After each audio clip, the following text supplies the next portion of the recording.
Satu persatu fakta terbongkar. Selain curi umur, AFC temukan 3 bukti baru kecurangan timnas Korea Utara U17 dalam laga bergengsi di Piala Asia U17 tahun 2025. Main curang level dewa. Selain curi umur pakai pemain 30 tahun yang berstatus tentara, AFC juga bongkar lagi 3 kecurangan Korea Utara sekaligus di Piala Asia U17. Gelaran Piala Asia U17 2025 di Arab Saudi yang mengharuskan menjadi ajang pembuktian bergengsi justru berubah menjadi panggung kecurangan paling gila sepanjang sejarah turnamen. Semua mata tertuju pada satu negara yang dinilai tak tahu malu, Korea Utara. Negara komunis tertutup itu kembali bikin dunia sepak bola mengelus dada. Bukan karena prestasi, tapi karena tingkah curang mereka yang sudah kelewat batas. Kecurigaan sudah muncul sejak babak grup para pemain Korea Utara yang disebut-sebut berusia 16 hingga 17 tahun justru memiliki wajah seperti pria dewasa dan matang. Rahang tegas, tubuh kekar, dan suara berat layaknya sersan militer. Beberapa lawan mereka bahkan merasa seperti menghadapi pasukan militer, bukan remaja sekolah. Dan kini semuanya terbongkar. AFC secara resmi mengumumkan hasil investigasi awal. Korea Utara tidak hanya mencuri umur dan menurunkan pemain yang usianya jauh di atas 17 tahun, tetapi juga terlibat dalam 3 praktek kecurangan besar selain yang sungguh mencengangkan. 1. Pemain tua yang berstatus tentara aktif.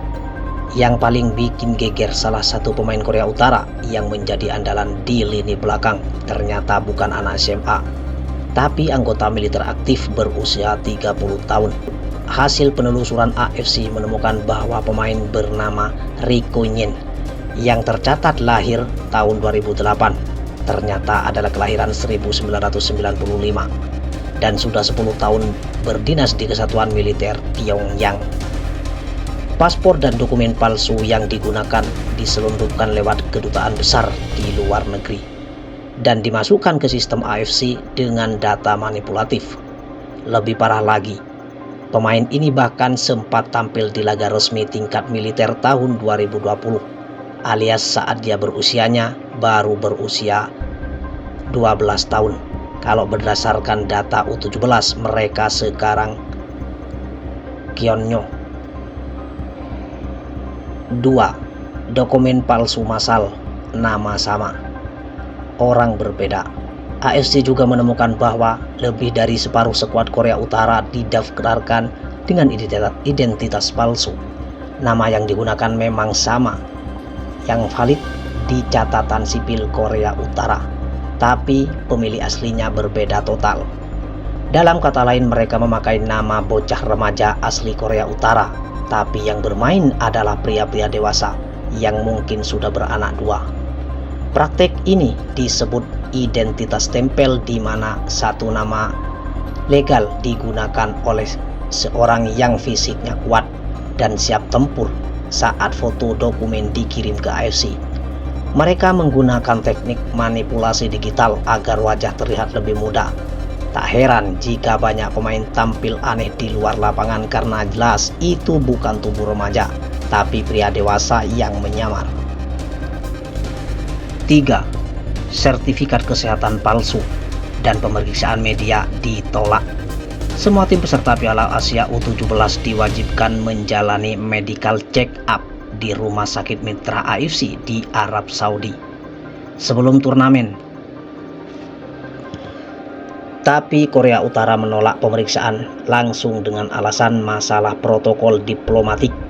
Sebagai gantinya mereka menyerahkan dokumen hasil tes kesehatan dari rumah sakit di Pyongyang.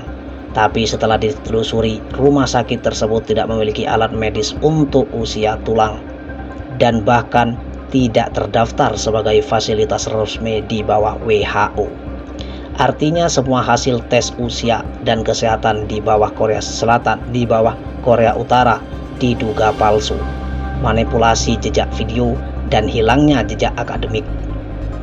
Yang lebih parah lagi, saat AFC meminta rekaman pertandingan dari akademi pemain Korea Utara selama 2 tahun terakhir, tidak satu pun rekaman yang valid diberikan. Hasil penelusuran AFC menemukan bahwa pemain bernama Ri Kunyin yang tercatat lahir tahun 2008 ternyata adalah kelahiran 1995 dan sudah 10 tahun berdinas di Kesatuan Militer Pyongyang. Paspor dan dokumen palsu yang digunakan diselundupkan lewat kedutaan besar di luar negeri dan dimasukkan ke sistem AFC dengan data manipulatif. Lebih parah lagi, pemain ini bahkan sempat tampil di laga resmi tingkat militer tahun 2020, alias saat dia berusianya baru berusia 12 tahun.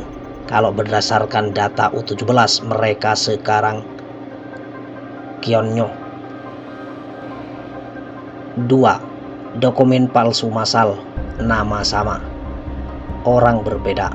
AFC juga menemukan bahwa lebih dari separuh skuad Korea Utara didaftarkan dengan identitas palsu. Nama yang digunakan memang sama, yang valid di catatan sipil Korea Utara, tapi pemilih aslinya berbeda total. Dalam kata lain, mereka memakai nama bocah remaja asli Korea Utara, tapi yang bermain adalah pria-pria dewasa yang mungkin sudah beranak 2. Praktek ini disebut identitas tempel, di mana satu nama legal digunakan oleh seorang yang fisiknya kuat dan siap tempur saat foto dokumen dikirim ke AFC. Mereka menggunakan teknik manipulasi digital agar wajah terlihat lebih muda. Tak heran jika banyak pemain tampil aneh di luar lapangan karena jelas itu bukan tubuh remaja, tapi pria dewasa yang menyamar. 3. Sertifikat kesehatan palsu dan pemeriksaan media ditolak. Semua tim peserta Piala Asia U17 diwajibkan menjalani medical check up di rumah sakit mitra AFC di Arab Saudi sebelum turnamen.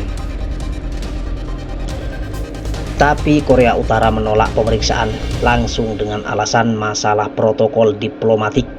Sebagai gantinya, mereka menyerahkan dokumen hasil tes kesehatan dari rumah sakit di Pyongyang. Tapi setelah ditelusuri, rumah sakit tersebut tidak memiliki alat medis untuk usia tulang dan bahkan tidak terdaftar sebagai fasilitas resmi di bawah WHO.